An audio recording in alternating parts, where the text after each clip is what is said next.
This project just made NFT history. 3 days ago, as of today's recording, Ghostly Ghosts, an NFT project, did a stealth mint, which minted out in a few minutes and within a few hours had peaked around a 1 ETH floor. Volume was trending #1 in multiple chains and marketplaces. But that's not why this is historic. Let's talk about how something that looks like this can pull off all of this. And the keyword here is OMNICHAIN. Everyone's been talking about it, but what is OMNICHAIN and why should you care? Enter stage left, Layer0 Labs. This is a Canada-based team that's created an interoperability protocol called Layer0. Layer0 is basically a messaging transport layer designed to allow smart contracts to easily communicate between many and all blockchains, Solana and Terra to come. In general, it's similar to the Cosmos ecosystem's interoperability layer, but what makes Layer0 stand out is its use of ultralight nodes. This is a new model that allows secure message transferring in a cost-effective way. Yes, we already have multi-chain and cross-chain, but OMNICHAIN is uniquely different from both of these.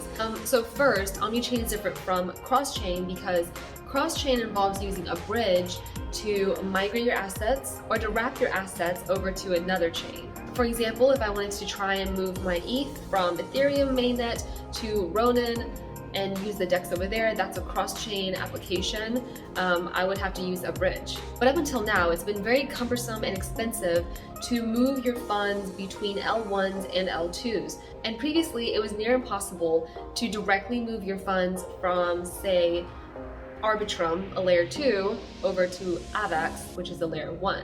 OMNICHAIN is also a bit different from multi-chains because multi-chains is where you have all of these separate communities pursuing their own values and tech stacks, right? So if you think about the Ethereum values and infrastructure, they're trying to develop and pursue these L2 scaling solutions, whereas in other ecosystems like Solana, for example, they are approaching their own unique way to achieve scalability. And the really important thing to keep in mind here is that when you do these sort of cross-chain transfers traditionally, the middle chain, which is the one that receives and validates and is essentially granted full access to sign all of the messages, has always been a single point of failure, which means that if and when it's hacked, all of the liquidity from all the chains could theoretically be stolen. And so far, the biggest hacks we've seen the last year have been, you guessed it, DeFi bridges. So you can see why a lot of people are really excited about the potential of Layer0 and the OMNICHAIN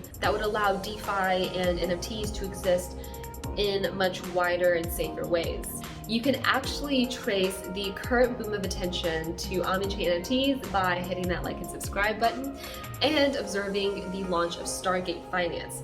This is a bridging protocol that was the first application to go live on Layer0. Once this was activated, everyone started looking for other obvious use cases, NFTs. So these free-to-mint CC0 Ghost NFTs have unsurprisingly seen the most trading activity on Ethereum, and in the few hours post-launch, the trading activity kind of looked like that of cryptos, which is always a good indicator considering the cultural significance and floor price action of cryptos.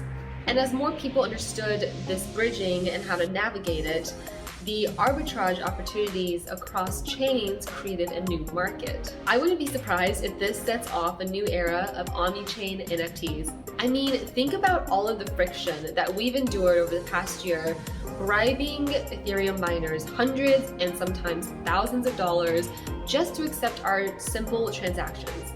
And on top of that, think of the stingy AF OpenSea, more like Broken Sea, that we still put up with because we failed to move critical mass to other competitors.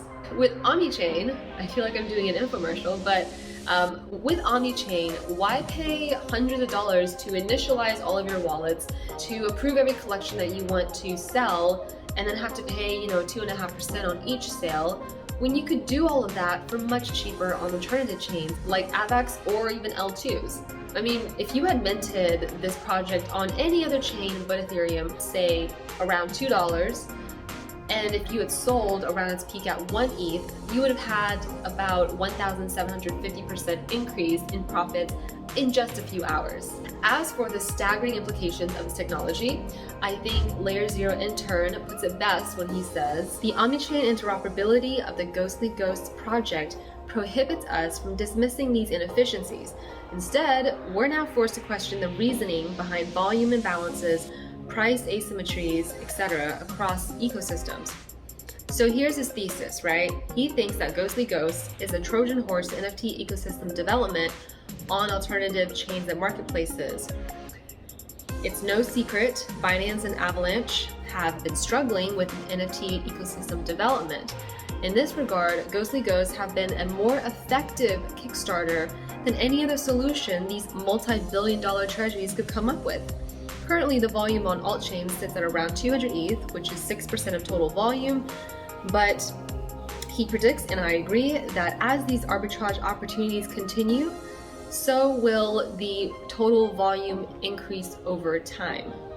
So that's why omnichain NFTs can accelerate liquidity on other chains, because most likely the majority of users will be minting omnichain NFTs on those cheaper alternatives and then bridging over to Ethereum if they want to. I still think Ethereum will always be the king of NFTs due to its security and decentralization, and omnichain will of course further cement Ethereum's role as king, but also advance the influences of the other dukes in the court. So in short, omnichain NFTs can grow the pie of many projects and chains simultaneously while bringing major NFT activities and DeFi liquidity over to these other chains. I personally think Ghostly Ghosts is a bit crude, and somehow I sound British when I say that, but it definitely looks a little crude, a little hard on the eyes, but I get the real value proposition here is really in the paradigm shifting technology. And it may not exactly be the crypto punks of omnichain NFTs,